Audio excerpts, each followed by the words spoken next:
If you're a dad who's been putting himself last, telling yourself you get back into shape when things slow down, when the kids get older, when life settles, when work slows down, when the house stops running out of projects, I need you to hear this. Things are never, ever going to slow down. Every single day that you wait is the day that your family gets a lesser version of your best self. I'm not saying this to shame you. I'm saying this because I've lived it. I've watched firsthand what happens to men who never makes this change. And I refuse to let that be you. My name is Mark and I've been a NASM certified personal trainer for over a decade now. For the last 25 plus years, I've been focusing and learning and researching about the fitness industry. And now every single day, it's what I do all day, every day, for myself and working with my clients. I specialize in helping hardworking, dedicated, disciplined parents finally get control of their health. Not because they have extra time, but because they understand what's at stake if they don't. So I know a thing or two about maintaining my health and weight, as well as being a dad. My daughter was born at 1 pound. She spent 6 months in the NICU.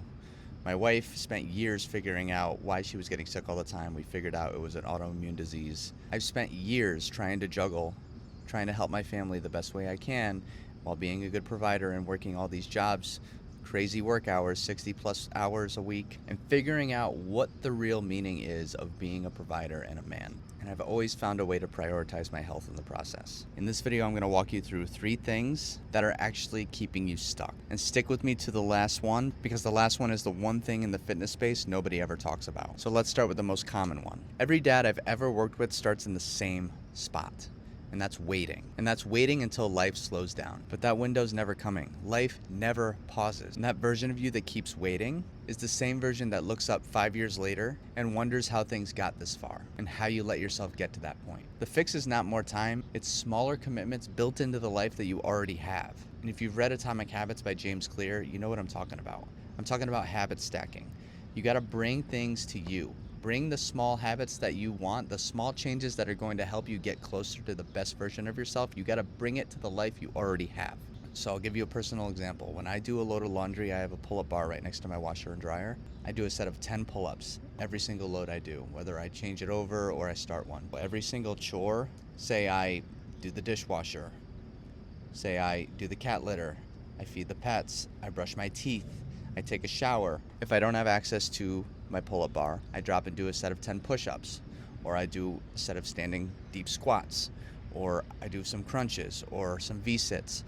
There's ways to get movement in, and that's the bottom line. Is there is time, there is a way to do it. You just got to figure out when. And there's small pockets of time littered throughout your day that you have no idea how much of it you waste already. Look at your phone, look at your screen time if you don't believe me. There is so much time that is underutilized in your day that you're not even touching. It's not about finding time, it's about making it. I'm not asking you to become a different person or find another hour in your day where there isn't one. I'm telling you to hide the reps inside what's already there. You need to take action. You need to stop getting lost in the how. But even when dads figure out the time problem, they hit a wall with the second one. And that brings me to point number 2. You're eating for survival, not performance. You're doing something that I like to call filling the void. I say this and it drives my wife crazy, but when my life gets so busy and I don't have time to think about what I'm eating or what I'm doing, I call it filling the void because I just grab something to fill the void of my stomach so I'm not hungry to get through the rest of my day. I don't think about a microwave. I don't think about what the food is necessarily. Of course, I know what effective food choices are to maintain, so it's not like junk, like chips or cookies or anything. But I just grab something out of the fridge, whether it be my daughter's leftovers or food that were scraps left over from the night before. I grab something that'll just get me through the day. And this is both a blessing and a curse at the same time. It's a blessing because it's not like food that's gonna cause me to gain weight. It doesn't cause me to overeat, but it's a curse in a sense that it doesn't give my body what it actually needs. My point is, when you're in full survival mode or full provider mode, like working, running the kids around, trying to get everybody out the door, homework, handling everything, packing bags, your food becomes whatever you can grab. And for me, I've been doing this a long time, so I have a general idea of what foods I could have to maintain my health. But if you're not prioritizing this and if it's not your focus, you're gonna lean towards drive-through meals, processed foods, snacks that are going to have more fat on them, snacks that are going to have more empty calories, less protein, less fiber. You'll be doing things like skipping meals and eating late at night, more likely to binge. And you're not eating that way because you don't care. You're eating that way because you've never built a system around it. And like I said, I still am guilty of this at times because life is just so crazy that we need to just get something to fill ourselves up and fill the void to get us through our days. Now, the reason I don't do those things that I listed and have all that processed and junk food is because I learned this the hard way in the wrestling room. I wrestled all through high school starting at 14, and it showed me the value of what foods to look for to maintain and even cut weight. I learned early on that things like potato chips with like the inside of a potato chip bag, the silver lining there, that's for grease and extra calories that are empty. It's the grease, it's the salt, it's the added ingredients that are engineered to make you crave more, not necessarily fill you up and give your body what it needs. Cutting weight taught me that food is information, and your calories are just exactly what they translate to, units of energy. They're energy. What quality of energy do you want to have?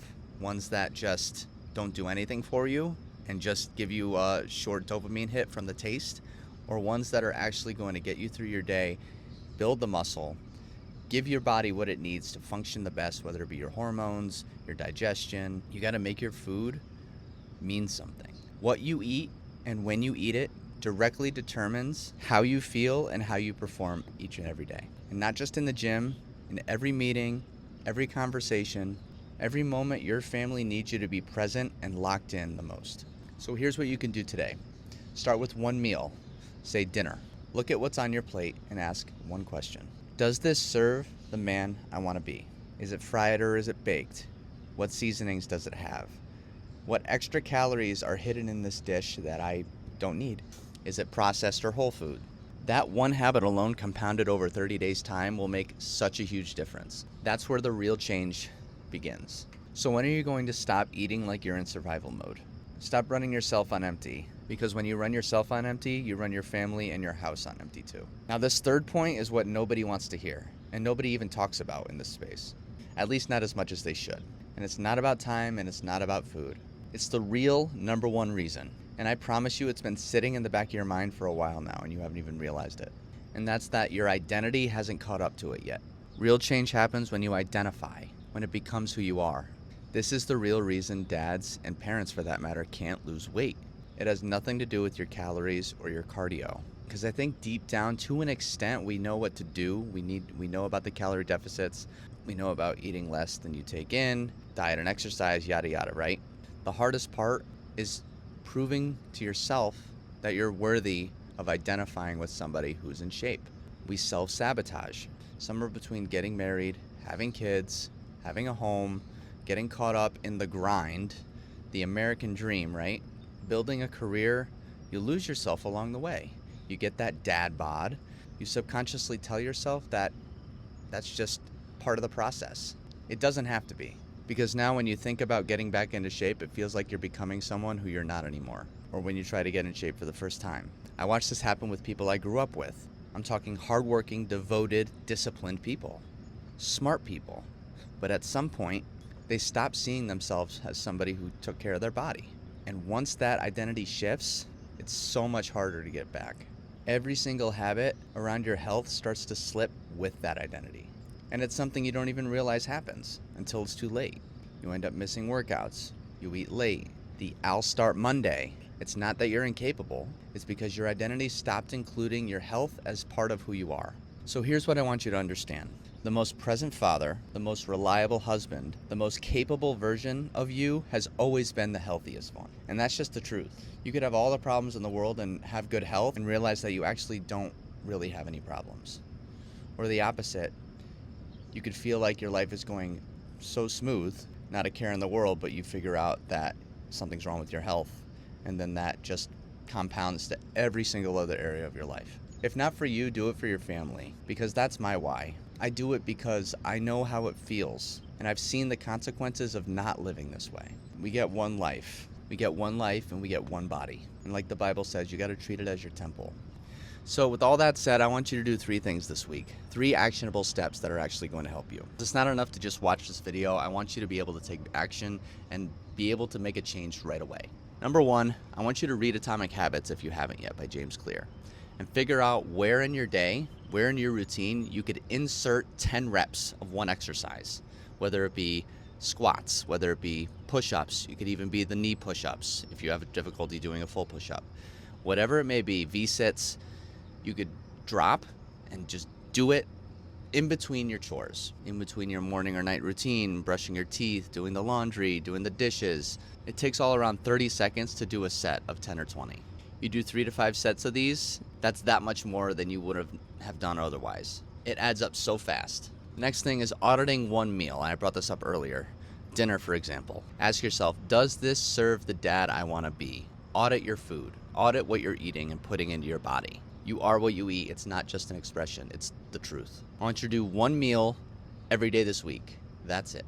It all starts with awareness. I'm not talking about tracking your food, although that will help you. Start here.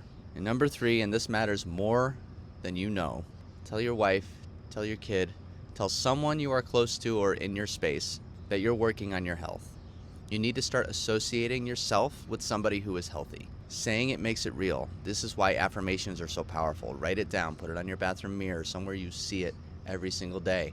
Make a vision board on Canva, something easy and simple that you want to change. We are what we focus on, and if you focus on that with intent and put it somewhere you see frequently, something's going to change.